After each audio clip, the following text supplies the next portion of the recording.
10,000 बरिस राजा दशरथ के जिये के रहे, 10,000 बरिस सभी आयु बचे रहे, तब वो राजा के मृत्यु हो गई। अब भगवान जानत के हमार बाप जी मर गई है, हम वन में जाए तो बाप हमार मरी है, काहे कि श्रवण कुमार के माई बाप के शराब बाप पर पड़ी, हम जंगल में जाए बाप हमार मर गई है। अब मुहे न तले इतिहास हमार बनी ना, तब भगवान जान के भी सोची ये नारायण के बाप रोले अब मर गईले, तो दुनिया के एहन देखोले बड़े भगवान कि हम अपना बाप जी के ना रोकनी तो दुनिया में केहू अपना माई बाप के रोकी ना। ऐसे 6 गो चीज पर केहू को अधिकार ना रहेला। कवन कवन? ऐसे राजा दशरथ मरे के बेरा 6 बेर राम राम कह के राम राम कही राम कही राम राम कही राम 6 बेर राम राम कहले। काहे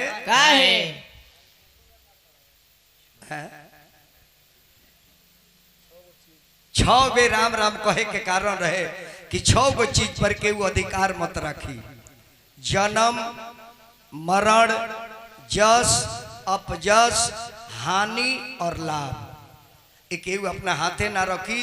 होनी जन होई तन होकबे करी, जन्म होगी तो मृत्यु होकबे करी, और हानि लाभ जन लिखल हो तन होकबे करी। ऐसे लोग कह दिला कि राम राम सब कोई कहे, दशरथ अस कहे न कोई, आ दशरथ अस कहे तो जन्म सवारत हो। राम राम कह के अपना बेटा के नाम लेके तरन तारा हो गई। बताई कैसा नारायण लेके अपना बाबजी के तार दिले। जाना बेरा राजा दशरथ के 4 गो पतो आ गई। त राजा दशरथ एक दिन बैठल रहे अपना महल में, सामने एगो आईना रहे, आईना में अपन मुंह देखता रहे, अब मुस्कुराता रहे कि धन है एक महाराज। 4 गो बेटा देहनी बुढ़ापा में, 4 गो पतो आ गई बड़ी। आईना कवा में देखता रहे, तो देखते देखते देखले जे हमरा कानवा के बलिया सफेद हो गई बा। तो राजा सोचले ये बाल कहे पाकल बा, ई बात ले जाके अपना गुरु बसी जी से कहते कि गुरुदेव हमरा कान के बाल काहे पाकल बा। गुरु बसी जी कहने कि हे राजन अब तारा जाए के समय आ गइल बा, इससे राजपाट अपना बेटा लोग के दे दो, आ तू जंगल में जाके तपस्या करो। काहे कुछ जिंदगी भर गद्दी पर बैठ के राज गद्दी कैले बड़ो, राजा बनल बड़ो, तू भगवान के भजन नइखो कैले। इससे जन उम्र बचल बा अब नारायण के नाम लो। ऐसे समय जब करीब आ जाओ, हर आदमी के भगवान के नाम लेवे के चाहिए। जब चल जाए के बाद आखिर नाम ना लियो जाए तो जाए के परबे करी। ऐसे काहे ना नाम लेके चल जाए, बढ़ जाई बोली मत बढ़ जाए। गुरु बसी जी कहनी कि राजा ने को यह काम करो, शिक्षा एगो बात से लेवे के चाहिए। जान ली भैया सबे विद्वान बैठल बा। एगो राजा की यहाँ नौकरानी रहे, तो नौकरानिया आंगनवा घरवा लिपत रहे। जब राजा के रूमों में गई सफाई करे तो राजा निकल गईले, लौड़िया गईलो महल में। ए बाबू बोली सबे मत महाराज, झाड़ू पोछा करत रहे तो देखलो इकर पलंग कितना निमन बा। बताओ ए पर जे सुतत हुई ओकरा नींद कितना बढ़िया लागत हुई। वह पोछवा लगल का छोड़ के पलंगिया पर सुत गई। राजा कहले अपना दूत लो से देखबे अंदरवा गोल भी का करतिया, तो पलंगवा पर सुत रहे। मंत्री लोग कहल कि महाराज उतरुआ पलंगवे पर सुतल बिया। राजा ओकरा के बुलवले आ दंड देले कि एकरा के कोड़ा से मारो लो।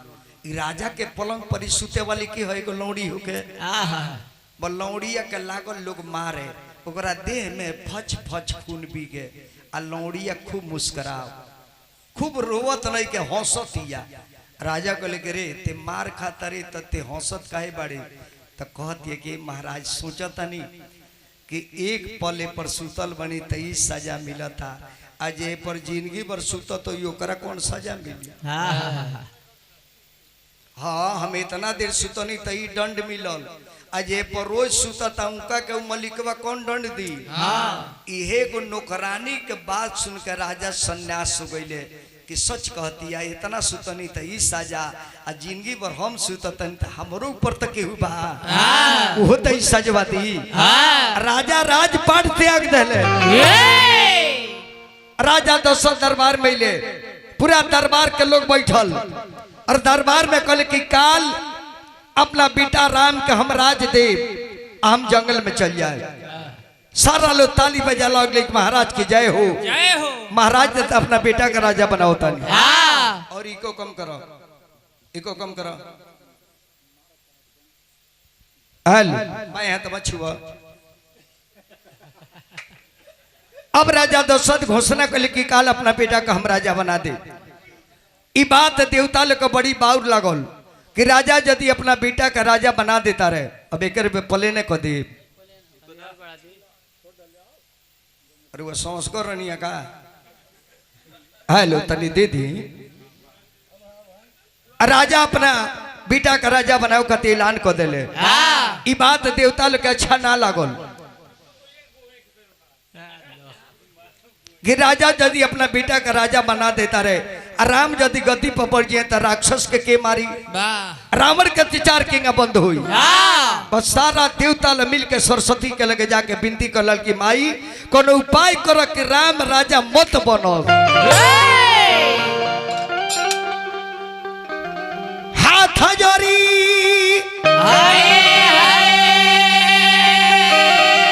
अरे पूजी ले अरे चरानावा ए माई हो अरे मनीला कहानावा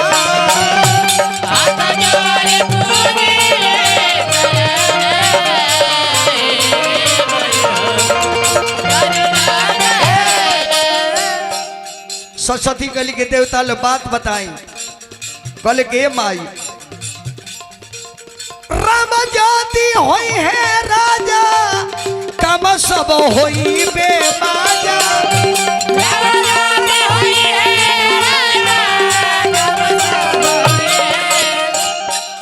सारा काम बे मजा हो जाई माई।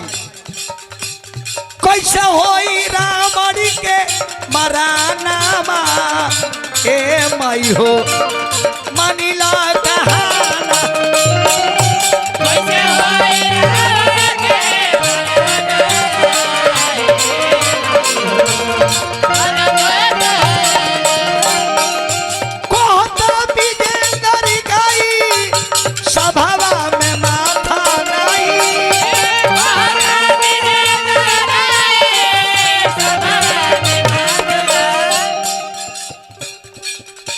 चिला मुड़ल गोबूतम तूफानावा ए माई हो मनीला कहा।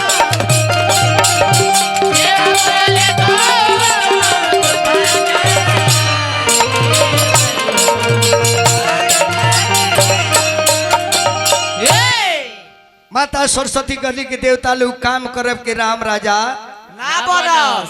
तो सरस्वती जी चलली आके राज दरबार में प्रवेश कैली आ लौड़ी के जाके मती मरली। केहू अपना पर कलंक लेवे के चाहे ना लौड़ी के मती मरली कि लौड़िया रानी से कही काहे कि के कई के बेटा गइल बालू मामा की यहाँ आ राजा इन्हें अपना बेटा का राजा बनावता रहे। तेकर मती मार देता नहीं तो लौड़ी जाके के कई से बात कही कि देखो तहार बेटा बालू मामा की यहाँ और राजा अपना बेटवा का राजा बनाओ तारे ऐसे कि तहार बेटवा गाँव में नहीं खो। जाके जब मती मरली लौड़ी के तो लौड़िया गोल रानी के लगे। लौड़िया गोल रानी के लगे। तनी पिछला बक्सा बढ़ा दी है पिछलवा हे बक्सा का मास्टर बढ़ा दी।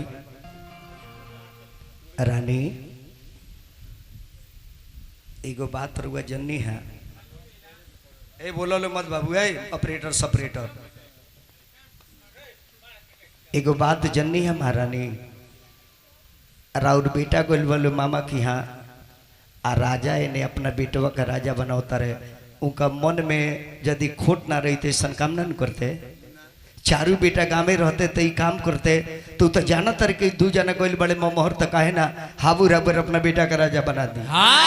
ए पर हुआ विचार करी रुआ से बतौले ने खनू आज 13 दिन से देखिए पंडाल गिरल बा। 13 दिन से अयोध्या के सजावल जाता और वैसे बतौले बड़े राजा की काहे के सजावल जाता नखन बतौले। हम एगो बात कहता नहीं सुनी सुनी महारानी अरे बतिया साचे कहत बानी तहरो राजा जी भइले अरे धोखा बाजाए रानिया तहरो सैया जी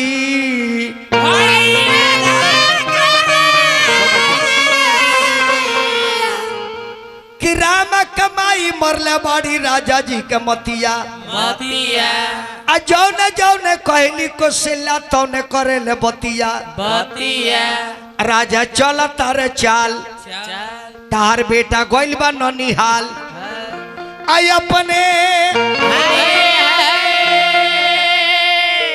राम के बनाई है अरे जुआरा जाए रानिया तहरो राजा जी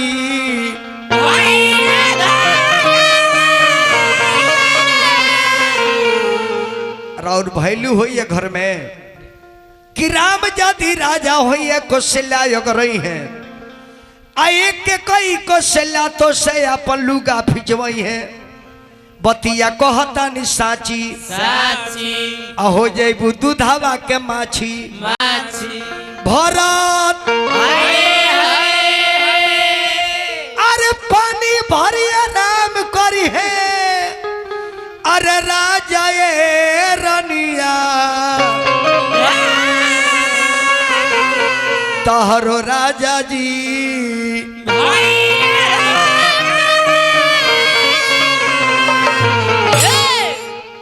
लेकिन मती मतलब बाड़ी लौड़ी के रानी तो फरेसे बाड़ी रानी के बात अच्छा ना करे लौड़ी चारू बेटा हमरे वन केहू राजा बने से तोरा मतलब ते दासी ऐसे नौकरानी ऐसे है काम कर जाना थरिया में खाए के थरिया में छेद करे के जरा घूरा बैठे करे मुड़ी पर बीड़ी बिताव के रानी खिसिया गली लौड़ी पर कि रानी बोले फाटकर अरे बोले फाटक अरे सुन लौड़ी बात हमार रानी बोले फाटकर अरे सुन लौड़ी बात हमार तले अब झोटा माऊ खार खबू मार बरो बिया उखाड़ खबू मार बरो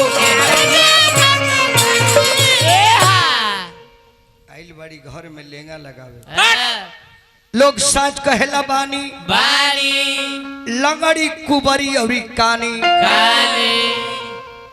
तीन आदमी से सावधान रहे के चाहिए केकरा से लंगड़ कुबर कान ये तीन लोग से सावधान कान आदमी जौन बा न एक आँख के अगर वो गुठनी बाजारे जाते हैं रास्ता में मिल गए कहने कुशवाहा जी लवट के चली आई लवट के चली आई आके फिर कुला का लाली को के गिलास पानी पी के तब जाई अब फिर दोबारा यदि मिल जाता है तब जी काहे लवट गई नहीं है वो दिन बाजार करबे मत करी ना तो ओकर एगो उड़ल बा और दोनों उड़ाओ के फिर में बा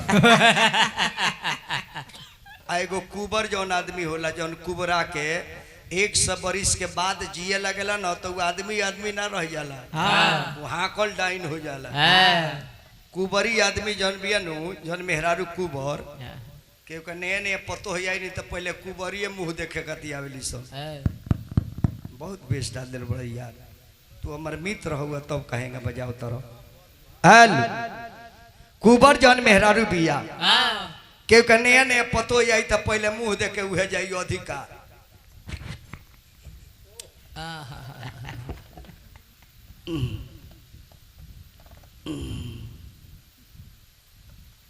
कितना निमन बाड़ू ये बाछी कितना निमन ताहर नाक बा आँख बा कितना सुंदर बा कैसन तोर बाप रहे रे ये लबेदवा से बियाह को दे आई तो पतोहिया के पीन मार के चल दी खुशी रही हो जा ठीक से रहिया बन रह अब उनसे पतो बगर छी जाई और सोची जे हमार भातार निमन के मिलो ओ दिन से लेंगा लग जाई आ एगो लंगड़ आदमी बा लंगड़ हमारे को चेला बहु लंगड़ा अरविंद सिंह अभियंता देखो तो बनी कितना बढ़िया बढ़िया भोजन करेला है माइकवा के ले लेला अब का करेला हम नहीं किया देखनी पूछन के रे छोटा है ना है मुँह में का धरेली श्री कहते गुरुजी रुआ मत पूछी दोसर सामान दिख ली ते सजा जाए कि लंगड़ आदमी कान आदमी अकुबर आदमी लोग साच कहेला बानी अरे लंगड़ी कुबरी और कानी आ तीनू करे मना मानी खनु मार कुबरो तीनू करे मना मानी खनु मार कुबरो अब सरस्वती जी समझली कि रानी के मती अभी फेरल रानी के मती फेरल लईक है तो सरस्वती जी चढ़ जाता रही उनकरा मुड़ी पर अब अंतर कितना भई पहले लौड़ी गई रानी के लगे तो बात ना समझ ली अब रानी होकर नौकरानी के लगे चल जाता रही काहे कि विनाश काले विपरीत बुझी जब मती उल्टा हो जाई विनाश का घड़ी जब आता है तब पहले विवेक मर जाता है जाके अब लौड़ रुक रे जाके लौड़िए से कदर के लौड़ी ते जौन कहत रे साचो हुई कारे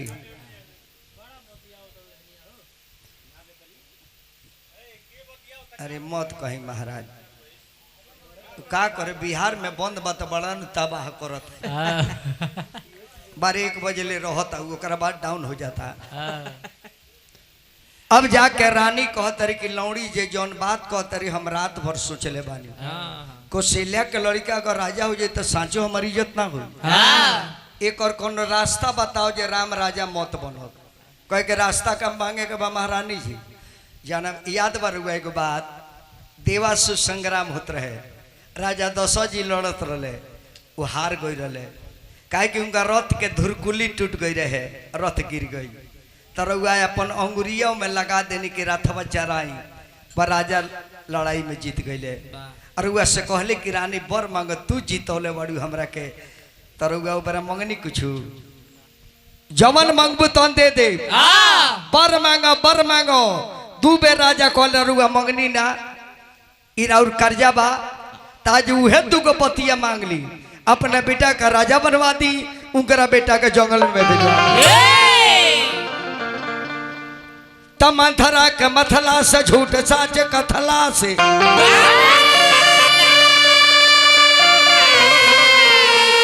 मंथरा के मथला से झूठ साच तनिको न मन में विचार कली के कही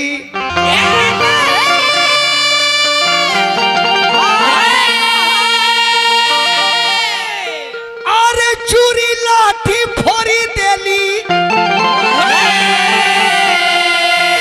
अरे लाटा भी खाराइली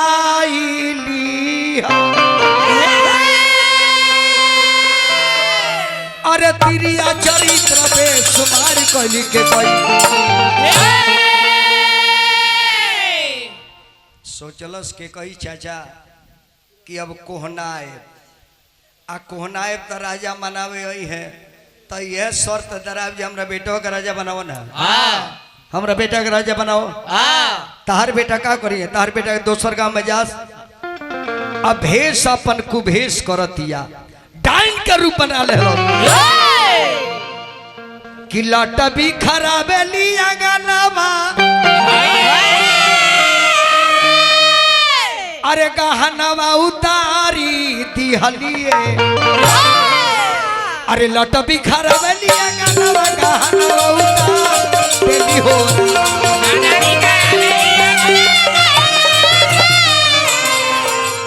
लट भी खराबे लिया गानावा गहनवा उतार देली हो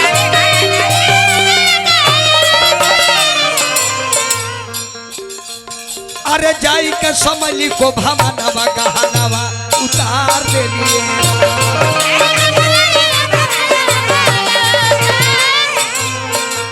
गावेले विजेंद्र बाबा गाना गहना उतारी देलिए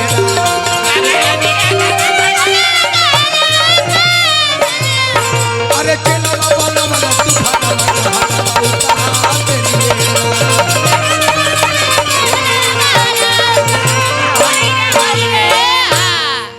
रानी के कई जाके कोहना के रूम में बढ़ गई।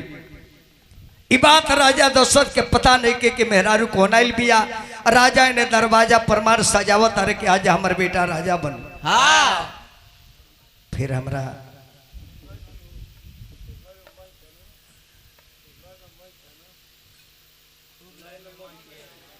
जय हो राम केवल भैया की जय हो। देखी कितना सुंदर नाम बा।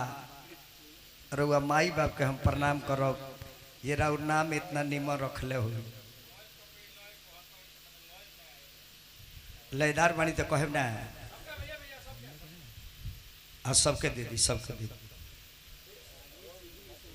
अच्छा दे दे तनी हम ही दे दे सही को दे दी नू तू ले लो तू लो। देखो कितना दिल के राजा बनी चाचा दे कोई बड़े कोनो अपना लक्ष्य देता नहीं उहे के खतवा में से निकाल के देता नहीं। आई तू लो आई तू लो हे लोग के दे दी।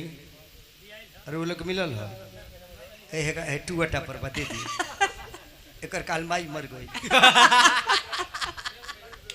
ला काले के मुगल बिया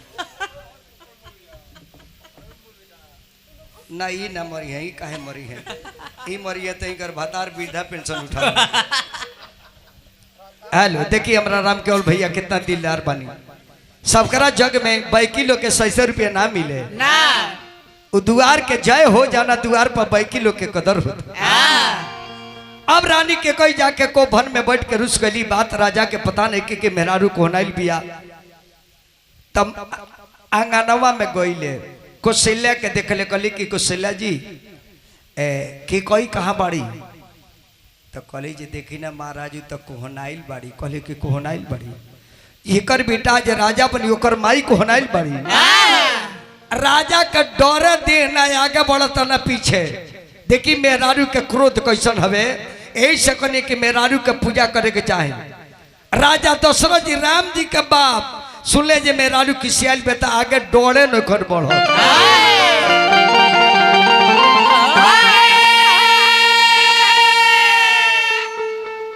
ये बात का तुलसी बाबा लिखले बानी चाचा कोपी भवानी सुनी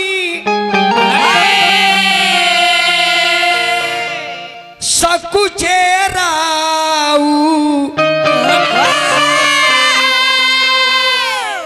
भय बसे आगे परे ना पाऊं। इनकरा भय हो गई जाकिर खिसियाए के कारण का बा जहाँ इन्हें गह गह बोल बा दुआर और जी मेहरारू खिसियाल बिया। कल तवारे हो सोमार ना हो को भन में गईले रानी के कही ए बाप रे भाई तो गरम बिया रे। रानी काहे खिसियाल बाड़ू काहे खिसियाल बाड़ू। के कुछ बोलले बा के कुछ कहले बा के गोरियोले बा के मरले बा। कहता कौन प्रजा का हम राजा बना दे। कहता केकरा का राज से बाहर निकाल दी के कर दू को मुड़ी भलवा कर मुड़ी काट दी। खिसियाए के कारण अपन बताओ भी बढ़ाई तो मास्टर। अरे किया तो के मरले रनिया अरे किया गोरिया वाले हो किया तो के बोलले भी रही बोली हो। किया तो के बोलो किया गोरिया वाले हो किया तो के बोले बिरही बोल। कवना कारण वै रनिया धूमिल कैलू मानवा हो दाना तू हमरा सेवा माई हो बोलो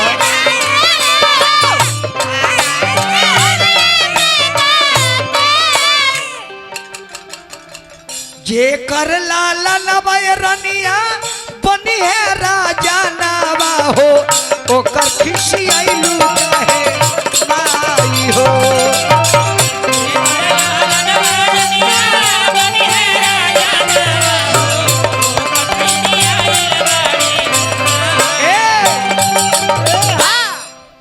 रानी के कोई कली की का कही कहे तरुआ करब ना मांगे तरुआ देव ना रानी का बोल तारू इतर जबान में का हो गइल बा हमो खानदान के राजा हई के कही यानी खानदान में राजा हरिश्चंद्र ये सत्य के चलते डोम के घरे जाके पानी भरे लगले और वो राजा के तू कलंक लगाओ तो ये जौन कहेला तौन देला ना तू जौन मांगो तौन दे दे कलश के कही देखी चाचा ये महाराज मांगे मांगे लेकिन रउआ पहले राम के क्रिया खाई कहले के राम के कसम खाता नहीं जौन मंगबू तो हम दे दे कलश की क्रिया खैल तो सुन ला हमरा का चाही हो सोना हो प्राण प्रिय भावत जी का अति हुए की बरे भरत ही टीका हमरा भरत के राजा बना दो कहले कि बना दे चारू बेटा हमार हमें भरत का राजा बनाए चलो अब चेहरा के तनी रंगा पेंट करो कहले कि दूसर का सुना दू गो देवे के कहले बड़ो दो सारी बारी मांगे कर जोरी पूरा थे मनोरथ मोरी मनोरथ पूरा करे मांगा दूसर को तापस भेष विशेष उदासी 14 बरस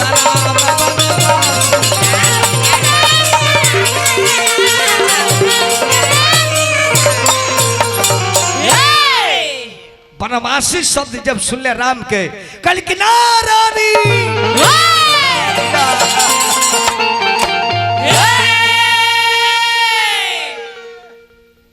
नारानी ना अयोध्या के राज तू भरत खाती ले लो लेकिन राम के बन जाए के बाद तब वापस कर लो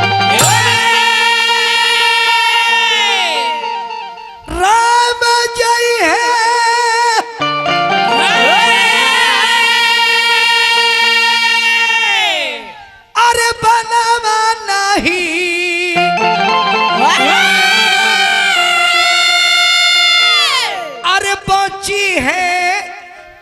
परानावाए बबुआ के माई अरे राखिलाना अरे हमारो परानाए बबुआ के माई राखिलाना हमारो परानाए बबुआ के माई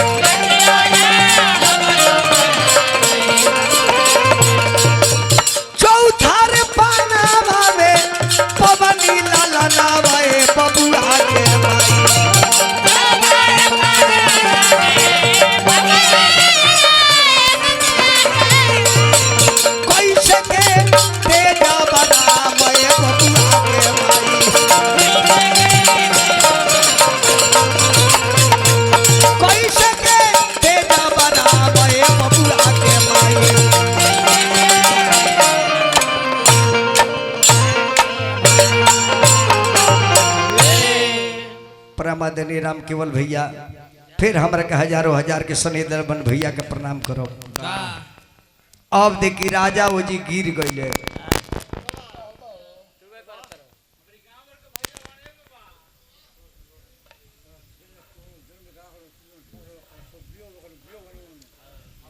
हाँ बियो को अलग गाना सुनाओ तनी हमें का खुश होतन बाबू